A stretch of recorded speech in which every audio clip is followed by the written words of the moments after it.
नमस्कार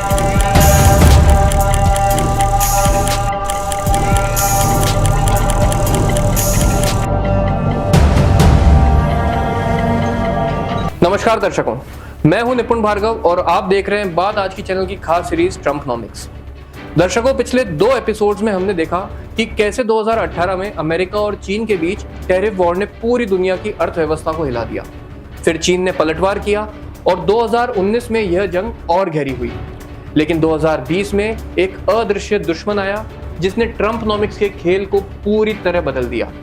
आज हम जानेंगे कि कोविड-19 महामारी ने अमेरिका और पूरी दुनिया को कैसे झकझोर दिया।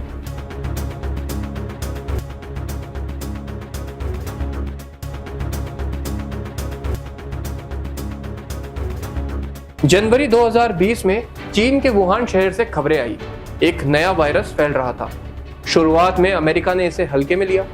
फरवरी तक ट्रंप ने कई बार कहा कि हम इसे पूरी तरह काबू में कर लेंगे, लेकिन मार्च आते आते केस बेकाबू हो गए और तस्वीर पूरी तरह बदल गई। स्टॉक मार्केट धड़ाम हुआ, बेरोजगारी बढ़ी और लाखों छोटे व्यवसाय संकट में आ गए। मार्च 2020 में डो जोन्स ने 2008 के बाद सबसे बड़ी गिरावट देखी। अप्रैल में बेरोजगारी दर 14.7% तक पहुंची। यह ग्रेट डिप्रेशन के बाद अब तक सबसे ज्यादा थी और जीडीपी दूसरी तिमाही में 31.4% सिकुड़ गई। इस दबाव में ट्रंप ने जल्द ही $2.2 ट्रिलियन का केयर्स एक्ट पास किया। इसमें आम अमेरिकियों को सीधे $1200 के चेक, छोटे व्यवसायों के लिए पेचेक प्रोटेक्शन प्रोग्राम और बेरोजगारों के लिए अतिरिक्त सहायता शामिल थी। लेकिन आलोचक कहते हैं कि इसका बड़ा हिस्सा बड़े कॉरपोरेट्स को बचाने में चला गया, जबकि आम लोगों और हेल्थ सेक्टर उतनी राहत पा ही नहीं सके। महामारी ने सिर्फ अर्थव्यवस्था को ही नहीं हिलाया, राजनीति को भी हिला दिया। चुनाव नजदीक थे और ट्रंप के विवादित बयान और धीमी प्रतिक्रिया विपक्ष के लिए हथियार बन गए। साथ ही ट्रंप ने कोरोना की पूरी जिम्मेदारी चीन पर डाल दी और कहा कि it could have been stopped in China before it even started.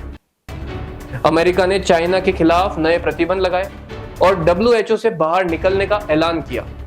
इस तरह महामारी ने ट्रम्पनॉमिक्स को एकदम नया रंग दे दिया। अब यह सिर्फ ट्रेड वॉर नहीं बल्कि पब्लिक हेल्थ और जियोपॉलिटिकल वॉर बन चुका था। दुनिया ने देखा कि सप्लाई चेन कितनी नाजुक है।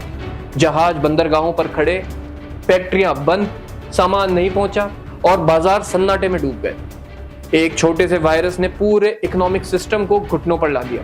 लेकिन इसी बीच ट्रंप प्रशासन ने ऑपरेशन वार्प स्पीड लॉन्च किया, तेजी से वैक्सीन डेवलपमेंट के लिए। इससे अमेरिकी अर्थव्यवस्था में थोड़ी राहत मिली और स्टॉक मार्केट ने वी शेप रिकवरी दिखाई। फिर भी जमीनी स्तर पर बेरोजगारी और आर्थिक असमानता बढ़ती रही। ट्रम्पनॉमिक्स ने दिखा दिया कि आर्थिक ताकत और बड़े फैसले तब भी चुनौती में पड़ सकते हैं जब एक अदृश्य वायरस पूरी दुनिया को प्रभावित कर दे। तो दोस्तों, आज हमने देखा कि कैसे कोरोना महामारी ने अमेरिकी अर्थव्यवस्था और ट्रंप प्रशासन की नीतियों को चुनौती दी। कैसे बड़े राहत पैकेज आए, स्टॉक मार्केट रिकवरी हुई, लेकिन जमीनी स्तर पर मुश्किलें बढ़ी। अगले एपिसोड में हम जानेंगे कि आने वाले सालों में महंगाई और ग्लोबल आर्थिक दबाव ने अमेरिका और दुनिया को किस तरह फिर से हिलाकर रख दिया। आज के लिए इतना ही। धन्यवाद।